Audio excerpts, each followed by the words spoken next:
성경 보겠습니다. 사도행전 7장 37절입니다.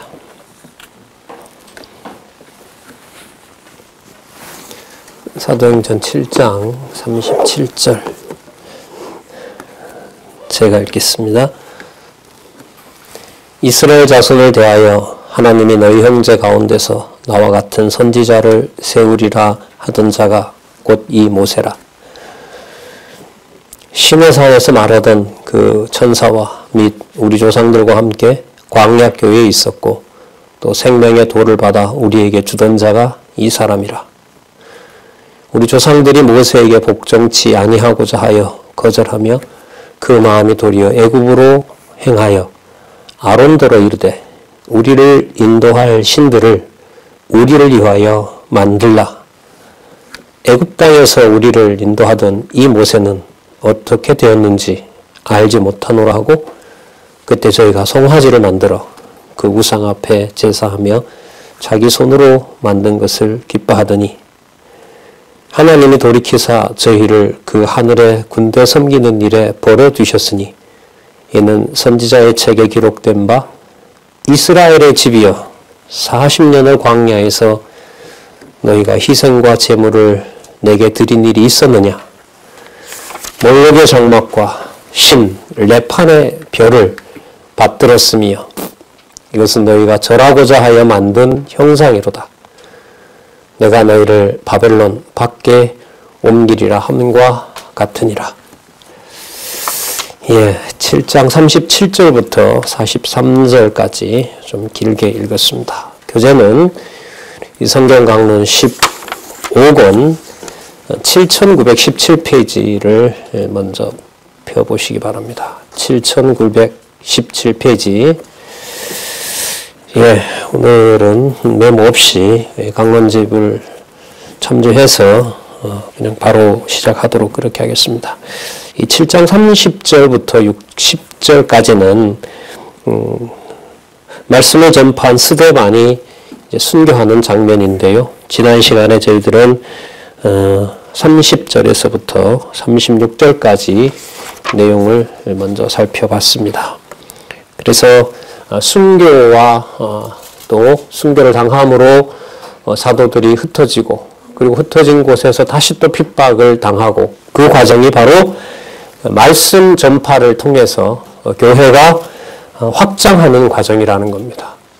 교회가 확장되면 바로 예수가 그리스도라는 사실을 성령께서 확증하는 또 증거가 됩니다.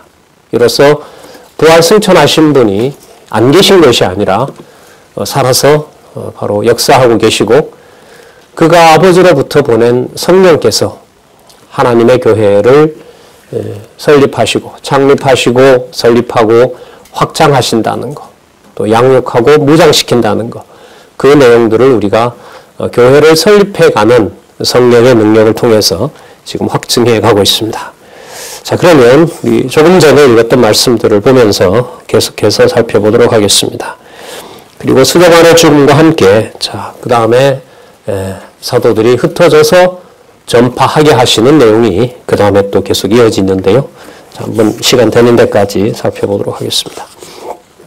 7장 37절에 보면 신명기 18장 15절의 말씀이 이루어졌다라고 얘기를 하시죠. 주석에 보면 있습니다. 자, 이스라엘 자손을 대하여 하나님이 너희 형제 가운데 나와 같은 선지자를 세우리라 하던 자가 곧 이 모세라. 자, 바로 모세를 바로 여기서 선지자로 세운 거죠. 이 말은 이스라엘 백성 중에 유다 백성을 통하여 선지자, 메시아이죠. 기름 부음 받은 자. 메시아가 온다는 사실을 지금 성취되었다는 걸 말씀하고 있는 거고요. 그리고 그 선지자를 뒤에 나오지만은 율법을 받으러 시내산에 올라갔는데 모세 어디 있냐고 하면서 우리를 인도하던 지도자가 없어졌다고 하고 본문에 읽었던 대로 아론에게 빨리 애굽에서 우리가 봤던 우상을 만들어라.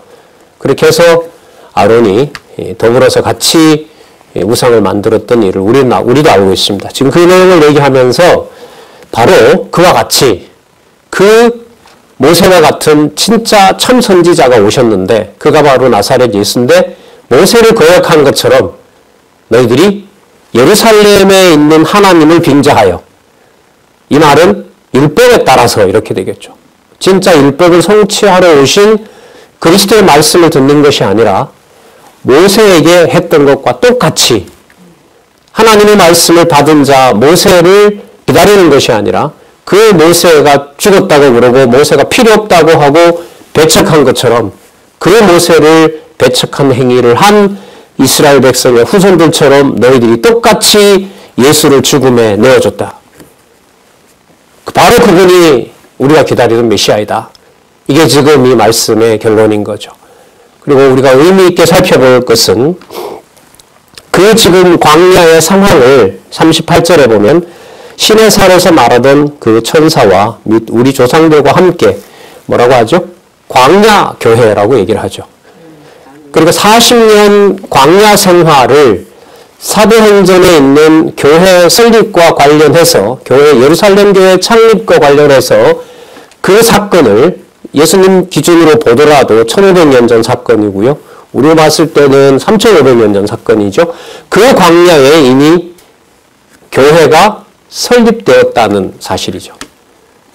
교회라는 틀을 가지고 교회라는 눈으로 안경을 쓰고 우리는 지금 신명기 내용, 구체적으로는 출애굽기, 민수기, 레위기, 민수기, 신명기 내용을 지금 교회라는 눈으로 보고 있는 겁니다. 그걸 하나님께서 그때 이미 광야 교회로 세워주셨고, 자, 거기 또 보시면 생명의 도를 받아 살았다는 거죠. 생명이라면 사도행전 앞에 있었던 바로 본성에 의한 성취 내용, 요한복음 내용하고 직결되는 거죠. 요한복음 1장 1절서부터 그 로고스가 바로 생명이었다고 얘기를 하고 있잖아요. 이렇게 보면 여러분 요한복음을 여기에다가 연관을 지으면 아주 놀라운 얘기가 됩니다. 요한복음에도 나오죠.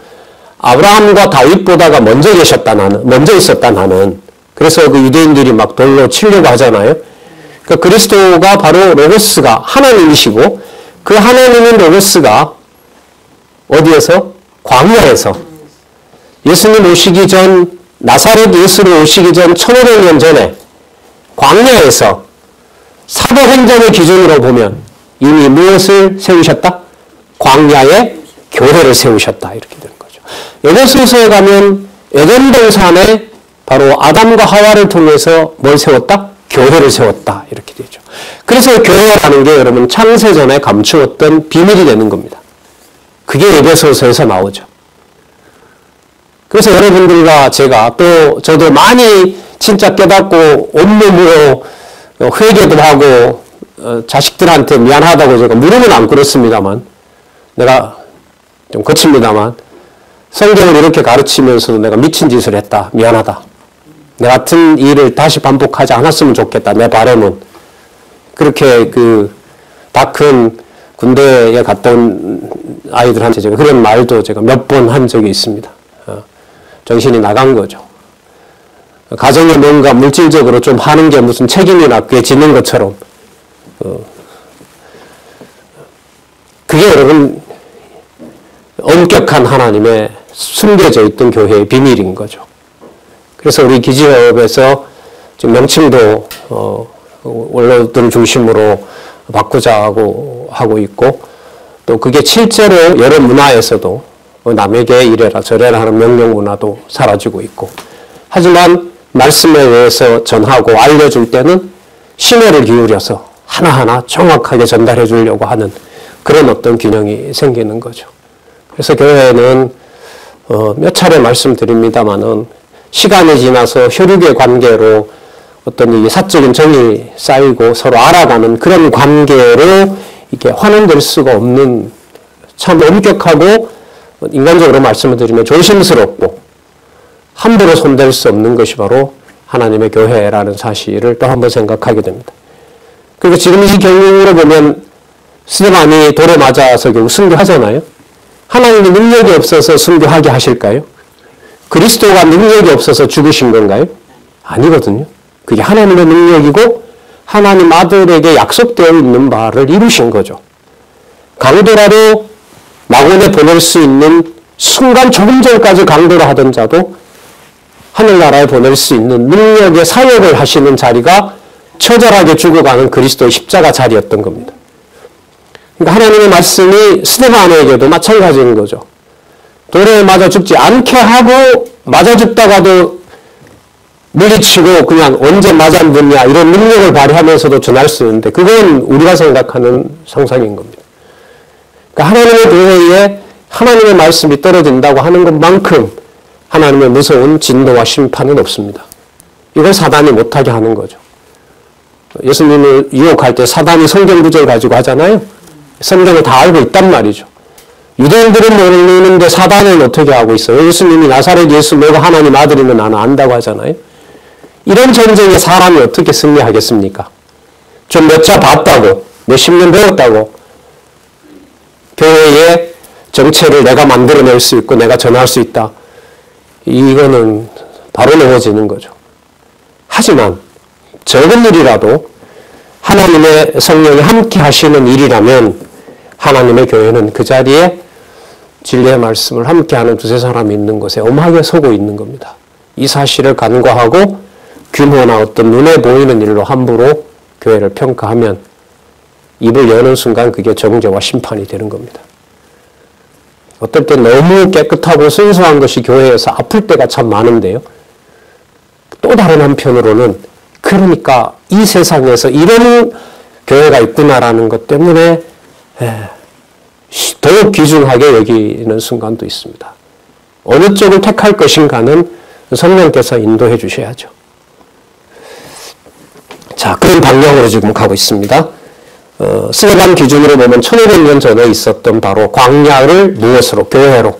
거기에 요한복음의 중심이었던 바로 생명의 도. 도가 여러분 로고스거든요. 태초에 말씀이 계심이라고 했잖아요. 그게 생명의 도가 이 도인 거예요. 로고스가 이 도거든요. 그게 바로 영생, 생명. 그래서 생명의 도는 요한복음 전체라고 봐도 틀리지가 않습니다.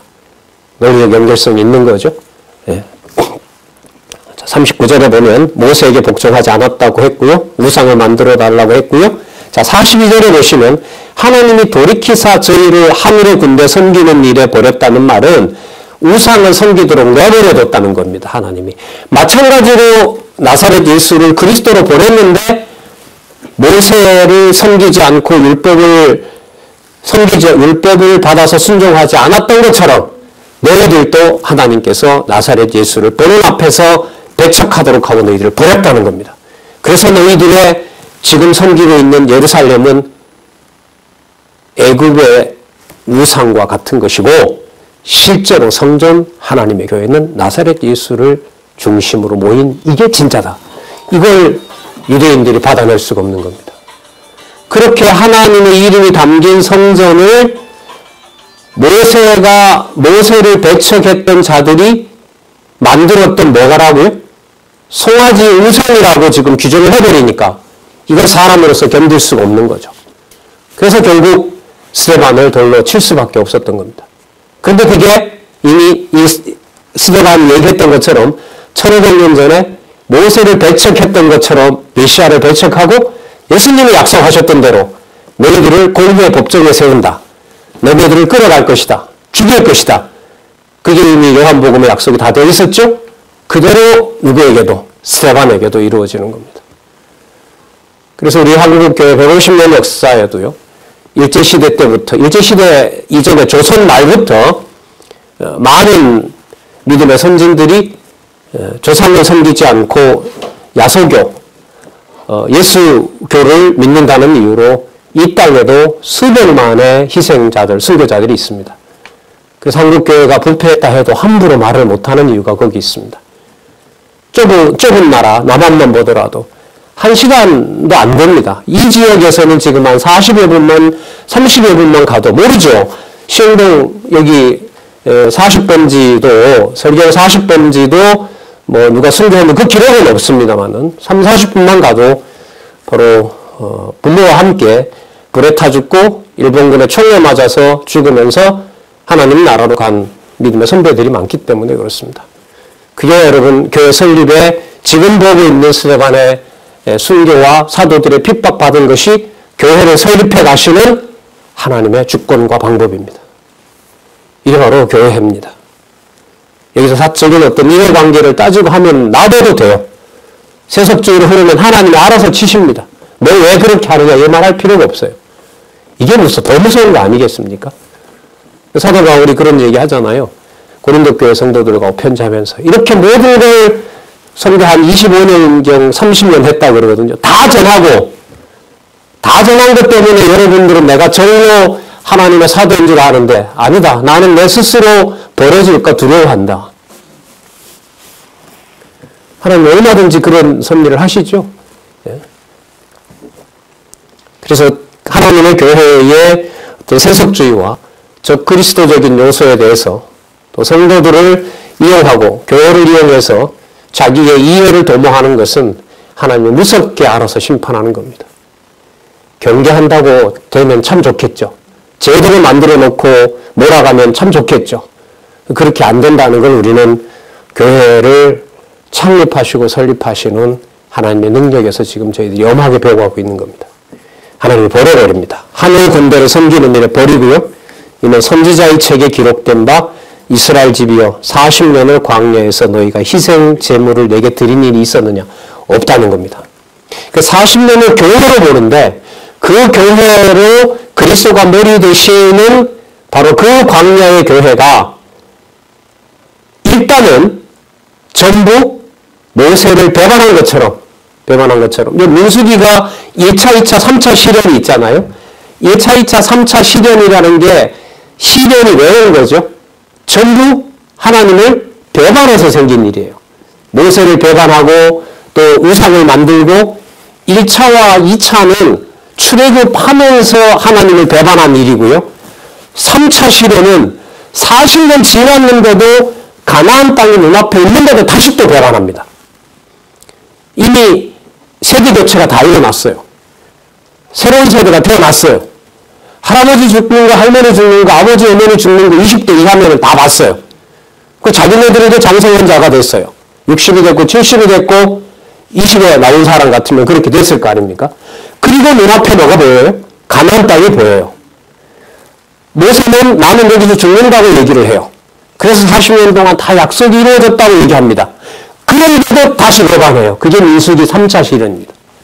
그런 것처럼 이 유대인들 너희들이 누구를 모세를 버린 것처럼 바로 그 예수를 죽였지만 그가 바로 살아나셨고 그가 우편에 계시고 스데반이 그 본대로 우편에 서서 예루살렘 교회뿐만 아니라 사도행전 1장 8절에 있는 약속대로 다 성취하고 계신다. 이게 교회입니다. 뭐 영광스럽다는 정도가 아니라 이 개념 하나 속에 담겨있는 의미는 지금 모세의 시대부터 다 감싸는 거예요. 감싸고 그걸 예수 그리스도를 머리로 한 교회로 지금 이 땅에 육신이 함께하는 성도들의 관계 속에서 확증해주고 있는 겁니다. 자, 없었다 이거죠. 너희가 희생과 제물을 내게 드린 일이 있었느냐. 43절. 몰록의 장막과 신레판의 별들을 받들었으며 버려버렸기 때문에 이 레판은 애굽의 신이죠. 이것은 너희가 절하고자 하여 만든 형상이라 우상이라는 거죠. 그래서 그 결과 너희를 어디에요? 바벨론 밖에 옮기리라 함이라. 예루살렘 밖에 예루살렘으로 전부 버려버렸잖아요. 그러면 여러분 이 내용이 어디와 어디 내용을 요약한 거죠? 출애굽기 민수기에서부터 열왕기까지 전부. 그 모두를 지금 이 한 문장 속에 담고 있는 거예요. 아까 그 광야교회라는 거 있잖아요. 광야교회가 여러분 광야 40년뿐만 아니라 이스라엘 전체 역사라고 보시면 돼요. 그 전체 역사 속에 모세를 배척한 것처럼 또 선지서에 보면 이사야부터 시작해서 선지자들이 대우를 받습니까? 배척당합니까? 철저하게 배척당하죠. 하나님이 아예 배척하세요. 하나님이 배척하시잖아요.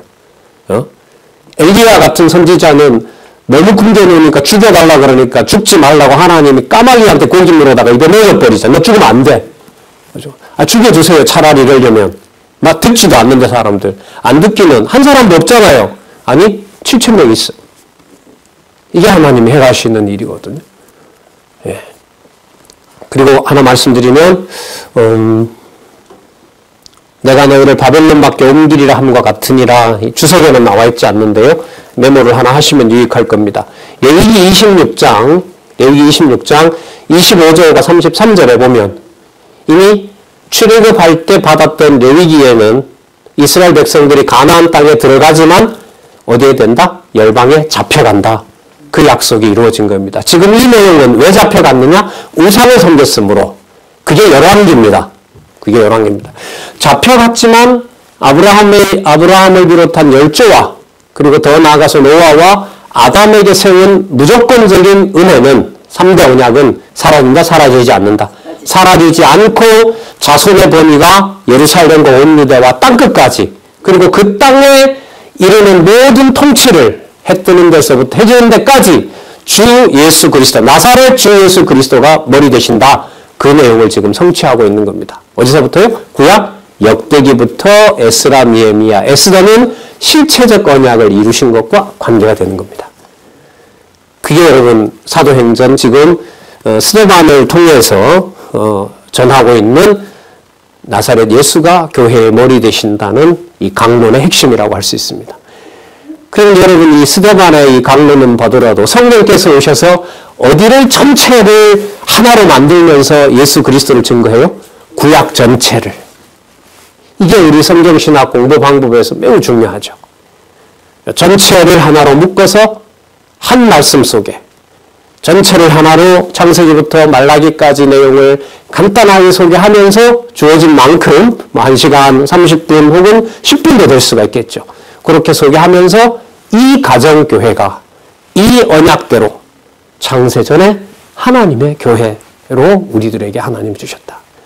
여기서 하나님의 말씀이 보존되고 지켜지고 또 배워갈 수 있었으면 좋겠다. 이게 여러분들 다 같은 신앙의 선배로서 부모와 할머니, 할아버지의 마음이라고 생각을 합니다. 하지만 그러니까 너는 이렇게 해라라고 하는 것은 성경적이지 않습니다. 자, 7장 44절로부터 50절까지 가나안 전경으로부터 솔로몬 성전 건축까지 사실을 진술합니다. 여러분 솔로몬 성전 건축은 열왕기에도 나오고요. 역대기에도 나옵니다. 에스라에도 나옵니다. 느헤미야에도 나옵니다. 또한 말라기에도 나옵니다. 자, 제가 무슨 말씀을 드리려고 하냐면 열왕기에 기록된 예루살렘 성은 무너져야 될 성전을 말합니다. 역대기, 에스라, 느헤미야, 에스더, 특히 역대기, 에스라, 느헤미야에 나타난 솔로몬 성전 건축과 또 에스라, 느헤미야가 돌아와서 짓는 성전과 또한 예루살렘 성은 장차 오실 그리스도의 나라를 누가 세우신다? 여호와께서 세우신다. 여호와가 왕이 되신다는 것을 보여주는 겁니다. 이방왕 고레스를 통해서. 이방왕 고레스를 통하여라는 말은 누구 기준으로는 나라를 이해할 수 없다는 거죠. 유대인의 기준으로는 장차 올 나라와 성전을 이해할 수 없다는 겁니다. 내가 왕 된다. 내가 아비가 된다. 이게 여러분 선지서에 쏟아지지 않습니까? 지금 그 내용을 7장 44절에서부터 50절까지 속에서 다 담고 있는 겁니다. 바로 이런 부분들이 제가 생각하기에 이 성경 강론 저자는 성경 해석하는 원리를 터득한 부분 같아요. 인간적인 얘기죠. 아, 성경을 이렇게 보는구나. 왜요? 성경을 이렇게 해석하니까 이게 정답인 거죠. 그러니까 성경을 놔두고 다른 부분에 어떤 자료를 갖다가 공급을 하면 이거는 성경 신학의 이 맥을 따라가기가 힘듭니다. 글쎄 어느 정도인지는 몰라도 어느 정도 충분하고 만족스럽게 머릿속에 일상의 밥을 먹듯이 일상의 밥을 짓는 기술처럼 머릿속에 하나님의 말씀이 어느 정도 찰지 또 그게 찰 때 그게 시야 속에 눈 속에 보이는 여러 사건들이 무슨 중심으로 보일까요? 하나님의 교회 중심으로 보이는 겁니다. 하나님의 말씀에 연결된 어떤 이 구조가 없는데 세상을 하나님이 하시는 일로 말만 한다고 믿어집니까? 더 답답해지죠. 그래서 어떻게 보면 좀 인간적으로 절체절명의 순간에 다다라 합니다. 어디로 더 갈 데가 없습니다. 이렇게까지 밝혀준 것을 여기서 우리가 외면한다. 다른 어떤 걸 찾는다? 글쎄요. 그건 큰 시간 낭비라고 봅니다. 자, 볼게요. 광야에서 우리 조상들에게 증거 장막이 있었으니 이것은 모세에게 말씀하신 이가 명하사 저가 본 그 식대로 만든 것이라. 여러분, 모세 광야의 이 장막이 나중에 예루살렘에서 다윗이 준비하고 솔로몬이 규격에 따라서 짓는 거죠. 그런데 스데반의 강론은 그게 실체다, 실체가 아니다. 실체가 아니다.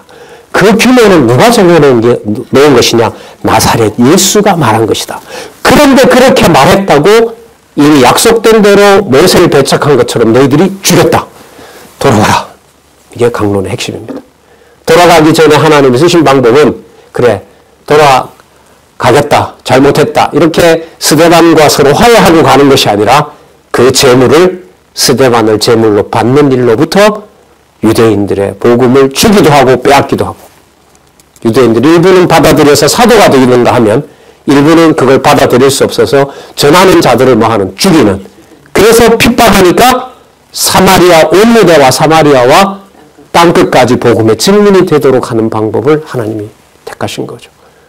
그럼 여러분, 이런 상황에서 예루살렘 사람이 나쁜 사람이다, 이 사람은 좋은 사람이다, 이렇게 구분할 수가 있겠습니까? 그게 목적이 아니죠. 그래서 인간론으로 가는 게 아니에요. 성경은 하나님 살아계신 대로 가는 이유가 거기 있는 겁니다. 누가 어떻다, 이 사람 주어를 놓고 하는 말들, 내가 하면서도 내가 서너 마디를 하면요, 속으로 벌써 아이고 인간아 이런 생각이 들어요. 어떨 때는 또 그런 말을 서너 마디 듣다 보면 막 짜증이 나죠. 그만하라고. 맞지 않는 거죠. 성경의 이 언어랑 맞지가 않아요. 자, 이것은 모세에게 말씀하신 이가 명하사 저가 본 그 식대로 만든 것이라. 우리 조상들이 이것을 받아 하나님이 저희 앞에서 쫓아내신 이방신의 땅을 점령할 때 여호수아죠. 그럼 나오네요. 여호수아와 함께 가지고 들어가서 다윗 때까지 이르니라. 여호수아, 사사기, 룻기, 사무엘상, 사무엘하까지가 다 나오죠. 연합말 속에. 여호수아와 함께 가지고 들어가서 다윗 때까지 이르니라. 다윗 왕되는 사건이 여러분 사무엘하에 나오거든요. 자, 그리고 역대기에 또 나오죠. 46절. 다윗이 하나님 앞에서 은혜를 받아 야곱의 집을 위하여 하나님의 처소를 준비케 하여 달라 하더니, 자, 그랬죠? 자기가 짓고 싶었는데 하나님 허락 안 했죠. 넌 준비만 해놔라. 그 역대기 보면 어느 정도로 준비해놨냐면, 요즘으로 말하면, 나사 볼트가 있고, 또 너트가 있어요. 아니면 기둥이 있고, 기둥에 들어갈 나무못이 있어요. 철못을 쓰지 않았다고 하니까요. 나무못이 있는데, 이렇게 박아서 들이면 돼요. 그런데 다윗은 조립을 못해요.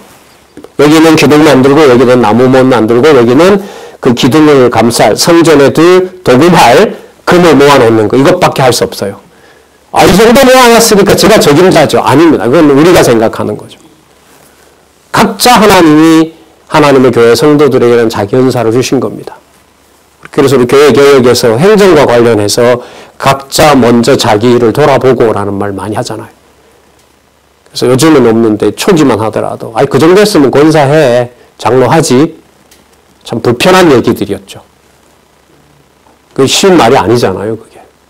그러면 장로하라던 사람이 그 사람이 장로로 성숙해서 하나님 일 할 때까지 다 책임질 수 있습니까? 얼마나 무서운 말인데요.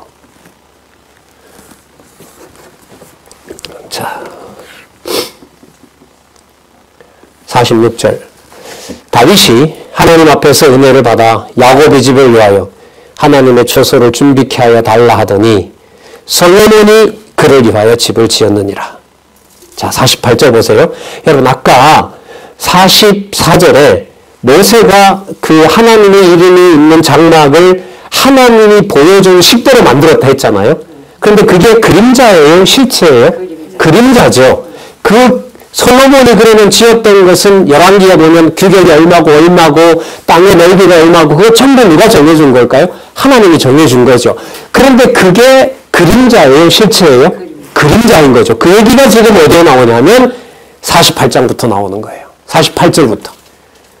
그러면 여러분, 예루살렘에만 성전이 있다면 이방 땅에는 성전이 없잖아요. 그럼 이방 땅에서는 여호와 이름을 부를 수 있어요? 없어요? 없죠. 그걸 한번 버려야 되는 거죠.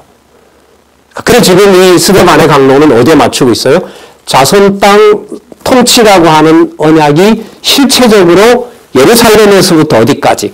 땅끝까지 창립되고 설립되는 일을 지금 강론하고 있는 거예요. 우리 요즘 곳곳에서 많은 소식 듣거든요.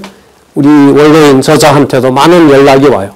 그 수백 권 나갔잖아요. 성경신학 서론이. 재화율법과 은혜도 수백 권 나갔고요. 목회자들부터 시작해서. 개인적으로 전화해서 궁금한데 공부하러 와도 되냐고. 그래서 시간 되는 데까지 오고 개인적으로 또 공부하고요. 또 몇 년 동안 공부하신 목회자들 다시 또 모여서 공부하고요. 기지협에서도 그런 모임들이 생길 이런 조짐들이 보이고요. 이게 바로 성령께서 하시는 일인 거죠. 그게 2000년 전에 세워진 예루살렘 교회의 본질이나 지금 한두 사람 함께하는 이 초라하게 보이는 가정교회만 하더라도 그 본질이 여러분 같을까요? 다를까요? 같아요. 보혜사 성령께서 하나님의 진리의 말씀을 토대로 세우는 것은 그 본질은 똑같은 겁니다. 그때 성경이나 지금 성경이나 같으니까요. 자, 실체 얘기를 한번 볼까요? 자, 그럼 실체는 여러분 형상이나 어떤 사람에게나 어떤 규모에 얽매일까요? 초월할까요? 초월하겠죠. 48절. 그러나 지극히 높으신 이는 손으로 지은 곳에 계시지 아니하시나니. 여러분 손으로 지은 곳에 계시지 않는다면 없는 걸까요? 모든 곳에 계신다는 걸까요? 그렇죠. 그렇다고 여러분 나무 밑에 가서 빈다고 하나님 오는 거 아닙니다. 이게 범신론이 아닙니다. 기독교는. 하나님을 아는 지식의 바탕을 뒀을 때 자연 만물이든 역사든 우주의 일이든 간에 하나님 살아계신 증거로 받을 수 있지. 우주를 보고 묵상한다고 명상한다고 그게 하나님을 성경에 말하는 하나님 여호와를 아는 건 아닙니다. 그래서 성경신학은 철저하게 자연신론에 대한 입장에 대해서는 반대합니다. 명상과 묵상은 진리에 반드시 검증을 받아야 된다. 이런 겁니다. 지극히 높으신 이는 손으로 지은 곳에 계시지 아니하시나니 선지자의 말한 바. 여러분 이게 이사야 66장에 나옵니다. 제가 66장이 여러분 이사야 마지막 장이거든요. 때리심이 아니라 무슨 내용으로 끝납니까? 싸매심으로 끝납니다. 실체의 언약으로 끝납니다. 예상할 수 없는 고레스 왕이 와서 고레스 왕이 선지자 왕 제사장 된다는 내용이 나옵니다. 53장에 하나님의 어마어마한 일들이 메시아에 대한 약속으로 끝나는 내용이 여러분 이사야입니다. 그걸 염두에 두시고 이 구절을 보겠습니다. 이 49절 주께서 가라사대 하늘은 나의 보좌요 땅은 나의 발등상이니 너희가 나를 위하여 무슨 집을 짓겠으며 나의 안식할 초소가 어디 있느냐. 그럼 세상 어느 특정한 곳에 내 집을 만들 필요가 있다 없다? 없다. 해 뜨는 데서부터 해 지는 곳까지 내 이름을 부르는 이방인에게도 내 이름이 함께하는 그곳이 성전이 된다. 그게 바로 사도행전 1장 8절에 약속했던 예루살렘과 온 유대와 사마리아와 땅끝까지 하나님의 말씀으로 서는 교회에 대한 언약인 겁니다. 나의 안식할 초소가 어디 있느냐. 50절. 이 모든 것이 다 내 손으로 지은 것이 아니냐 함과 같으니라. 여러분 땅을 누가 만드셨죠? 창조주 하나님이 만드셨습니다. 바다는요? 창조주 하나님이 만드셨습니다. 그걸 뭐라 그래요? 예루살렘에 있던 성전과 똑같아. 왜? 내가 지은 것이니까. 그럼 문제는 뭐냐면 그 바다와 산과 땅과 이방에 있는 수많은 자연 만물들, 이른바 인간이 만들었다는 문명들, 국가들, 그 주인이 누구라는 사실을 이제는 누구에게도 알려줘요? 하나님 여호와라는 사실을 예루살렘에만 있는 사람에게만 알려주는 것이 아니라 누구에게? 땅끝까지 하나님 자녀에게 다 알려주는 겁니다. 한 글자도 빼놓지 않고 전부 하나님 살아계신 증거라고 알려준 것이 여러분 성경신학입니다. 40년 전부터. 막차가 될지 지금 이 순간 이 시간이 땅끝까지 복음을 일의 전초전이 될지 그거는 뭐 우리 관심사항은 아닙니다. 때를 얻든지 못 얻든지 각자에게 주신 하나님의 은사에 충실하도록 하나님이 하시느냐. 거기에 따라서 여러분이 계신 곳에 또 제가 있는 곳에서 각자 하나님의 일을 은사 따라서 하도록 하시겠죠. 자, 이 모든 것이 다 내 손으로 지은 것이 아니냐. 그럼 성전의 주인이 누구예요? 솔로몬이 지었으니까 솔로몬 거다? 아니요. 우리가 등기를 몇 번지 이 자리에 했기 때문에 이 교회의 주인은 목사를 누구로부터 시작한 성도들 당회가 소유권을 가지고 있다. Yes, no. No. No. No예요. 그게 교회 본질은 아니니까. 그래서 여러분, 우리 이 저자의 그 외침을 아시잖아요. 그 개혁할 때 얼마나 많이 힘들었어요. 뭐 교회가 사라지냐 없느냐 할 때. 누가 강론집이 문제가 되니까 다 태워버려야 된다고 했을 때. 누가 탈래라고 물으면 저자는 강론집 안고 본인이 타버리겠다 했잖아요. 그런 시간도 있었습니다. 사람을 높이려는 건 아닙니다. 여러분도 그렇게 하실 겁니다. 이 시대에 주어진, 이 시대의 은혜로 주신 이 무한한 이 선물을 어떻게 관리하고 또 간직하고 하느냐에 대한 절실함을 우리는 함께 여러분과 같이 우리 이제까지 이렇게 같이 공부하고 있잖아요.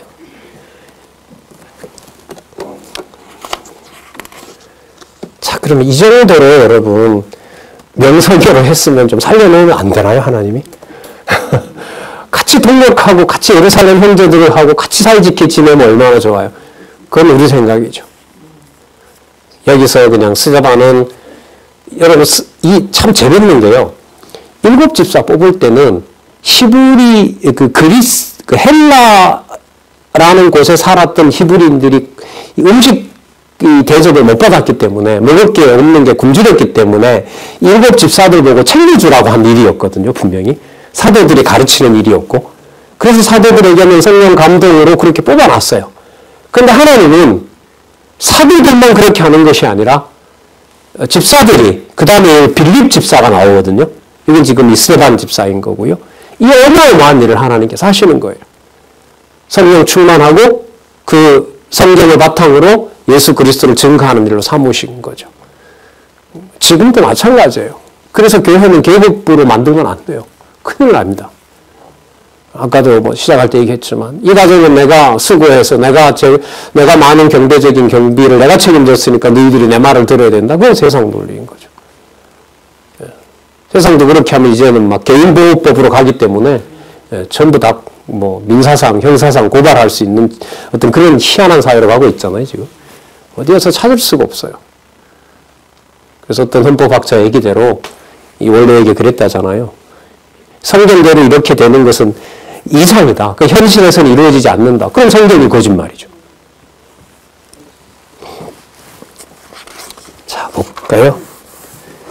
이 일을 성령께서 하시고 하나님이 해가시는 일이라는 것을 이렇게 증거하게 합니다. 자, 51절에서부터 60절요. 한번 보시자고요. 성령이 충만하도록 하는 스데반으로 하여금 스데반의 죽음을 통해서 의인을 죽였다고 마지막으로 지적하게 하고 그리고 모세를 배반한 것처럼 형제들이여 더 이상 배반하지 마십시오. 그리고 순교당하면서 하나님 모세를 통해서 저주를 내렸던 것처럼 저주들에게도 저주를 내리시옵소서 하지 않고 저들이 예루살렘에서부터 복음을 듣는 자가 있기 때문에 저들의 죄를 사하여 주시옵소서라고 하면서 이제 하나님의 품으로 가죠. 여러분 이거는요. 예수님도 얘기하셨어요. 예수님도 여러분 형제 용서에 대해서 얘기했죠. 예. 그 약속을 성령께서 오셔서 이루시는 거라고 보면 됩니다. 자 볼까요? 51절 목이 곱고 마음과 귀에 할례 받지 못한 사람들아. 이 말이 얼마나 듣기 싫겠어요. 지금 할례 받은 자인데 할례 받지 않았다고 할례를 받은 육신의 흔적을 스데반이 뭐해? 부정해버리는 거죠.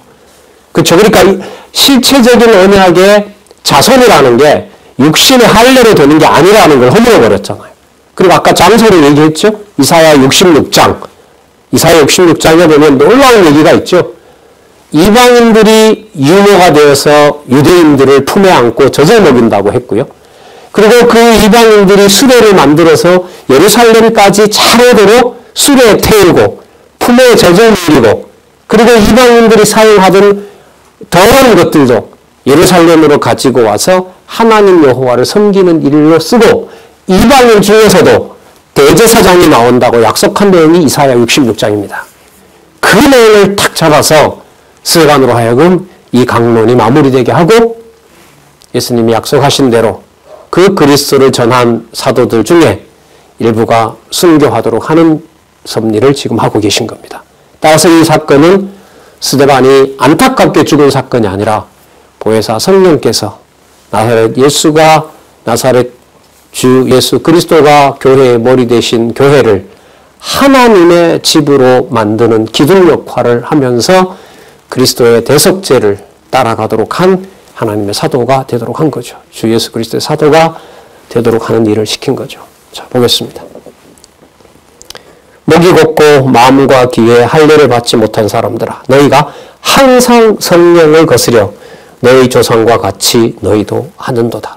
11기까지 보면 결국 망하고 끝이 나버리는, 성전도 불에 타고 나라도 망하는. 자, 그러면 여기서 끝나는 게 아니겠죠?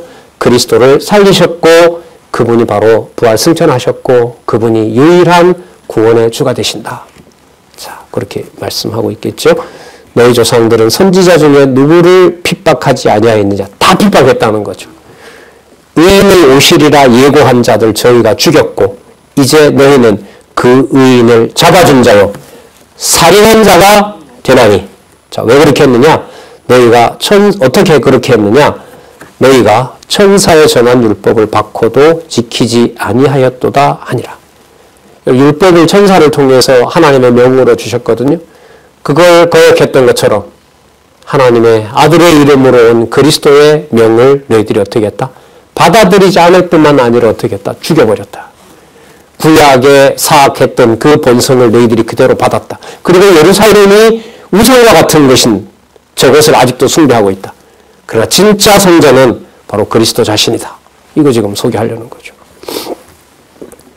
의인을 잡아준 자요 살인한 자가 되나니 너희가 천사의 전한 율법을 받고도 지키지 아니하였도다 하니라. 저희가 이 말을 듣고 마음에 찔려 저를 향하여 뭘 가라요? 이를 어떨 때 가라요? 죽이고 싶을 때. 죽이고 싶을 때 그렇잖아요. 예. 여러분 회개를 누가 시킬까요? 예, 하나님이 시킵니다. 뭐가 전달되면요? 말씀이 정확하게 전달되면요. 저 역시도 보다가 보면요. 듣기 싫은 말은 이건 내하고는 해당이 안 돼. 이러면서 본능적으로 넘어가요. 듣기 싫은 거죠. 그럼 이미 심판은 임한 거죠. 요거는 나한테 맞아요. 그러면 벌써 이게 말씀을 자기 중심대로 보고 있는 거죠. 이를 갈거늘 스데반이 볼까요? 무엇이 충만하여? 성령이 충만하여 하늘을 우러러 주목하여 자 계시 세계를 열어주죠. 본체를 알게 해주죠. 교회의 실체를 보여주죠. 자 주목하여 하나님의 영광과 예수께서 하나님 우편에 서신 것을 보고 말하되 보라 하늘이 열리고 인자가 하나님 우편에 서신 것을 보노라. 여러분 인자 개념은요. 좀 여러분 특히 선지서 중에서 보면 선지자를 인자로 칭하는 부분이 많이 나오는 데가 있어요. 우리가 공부했었는데요. 에스겔 2장에서부터 8장까지 보면 하나님이 선지자 에스겔을 부를 때 계속 뭐라고 부르냐면 인자라고 불러요. 그리고 우리 에스겔에게 뭘 보여주죠? 에스겔은 3차 침략이 있기 전에 몇 년 전부터 3차 침략이 끝날 때까지 그러니까 예루살렘 성전이 불탈 때까지 이상 중에 하늘에 있는 하나님의 성전과 나라를 보여준 바로 그 선지자예요. 에스겔. 그런 그 에스겔을 인자라 부릅니다. 다니엘서에도 한번 나오는 거고요. 그러니까 선지서의 바탕을 두고 있는 구절이에요. 이 구절이. 자 거기에 사람의 몸을 입고 이 땅에 오신 그 나사렛 예수가 누구 옆에? 아버지 우편에 마가복음에는 앉으셨느니라 했는데 이 사도행전에 보면 서 계신 거죠. 사역을 하고 계신 거죠. 예. 자, 그 모습을 스데반에게 보여준 겁니다. 56절 말하되 보라 하늘이 열리고 인자가 하나님 우편에 서신 것을 보노라 한데 저희가 큰 소리를 지르며 귀를 막고 일심으로 그에게 달려들어 하늘의 계시를 봤다는데 막 그 소리가 너무너무 듣기 싫은 거죠. 귀를 막고 그 소리는 귀를 막고 눈앞에 보이는 돌을 들어다가 스데반을 죽이는 겁니다.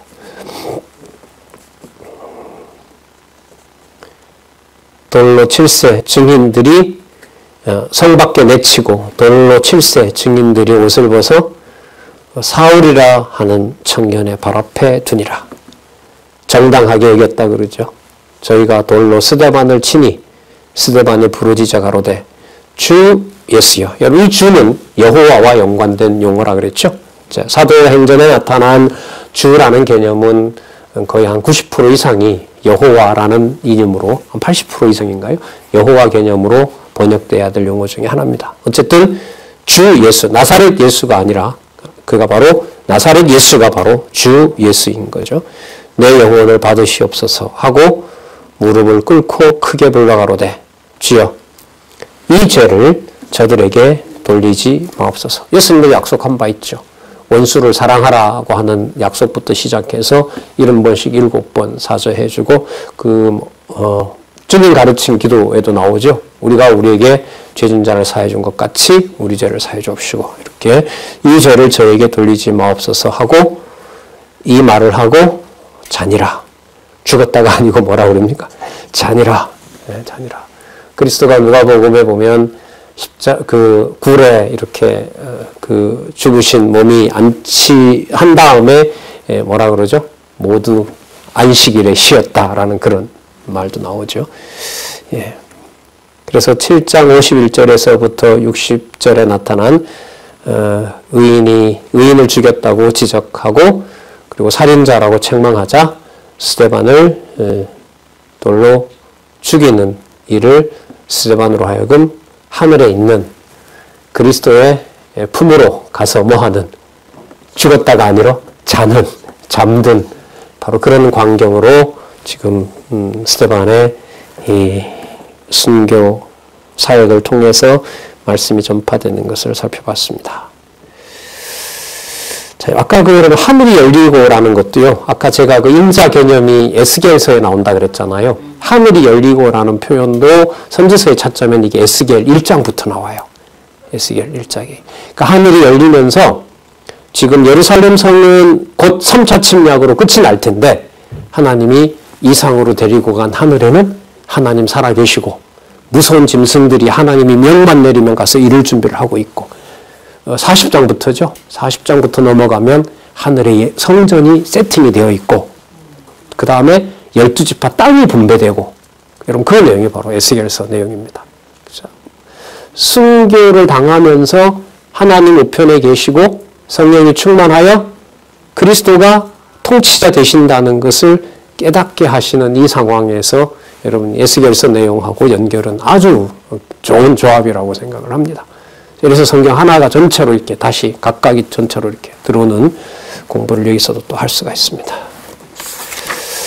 자, 이렇게 해서요. 6장 8절에서부터 8장까지 나오는 순교와 핍박을 통해서 말씀을 전파하게 하시는 역사를 우리가 지난번에 스데반이 이제 붙잡혀서 오늘 순교하는 상황, 그게 바로 하나님의 교회의 털을 놓는 성경의 사역이라는 사실을 또 한번 확인했습니다. 자, 그러니까 모여 있을 수가 없죠. 예루살렘의 이 핍박은 보는 자들마다 다 죽이려고 하니까. 그러니까 사도들만 남고 그 복음을 믿고 따르는 자들은 유대 땅과 사마리아 땅으로 흩어집니다. 그래서 1장 8절에 약속된 대로 예루살렘과 자 이제 핍박이 왔어요. 어디로? 온 유대와 그 다음에 어디로? 사마리아로 이 약속을 성취하시는 내용이 이제 8장에 핍박으로 흩어져 전파하는 내용으로 연결이 됩니다. 자, 다음 시간에 살펴보도록 하겠습니다. 기도하겠습니다. 하나님 아버지 감사합니다. 진리의 말씀으로 하나님 살아계신 능력을 보여주시되 하나님의 교회를 통하여 순교를 통하여 하나님 확증해 주셨습니다. 인간의 감정과 인간의 상식으로 받을 수 없는 귀한 말씀 그토록 하나님 지속적으로 진리의 말씀 들을 수 있도록 허락해 주셔서 너무나 감사드립니다. 더욱 소중히 여길 수 있도록 인도해 주시기를 원하오며 예수님의 이름으로 기도드렸습니다. 아멘.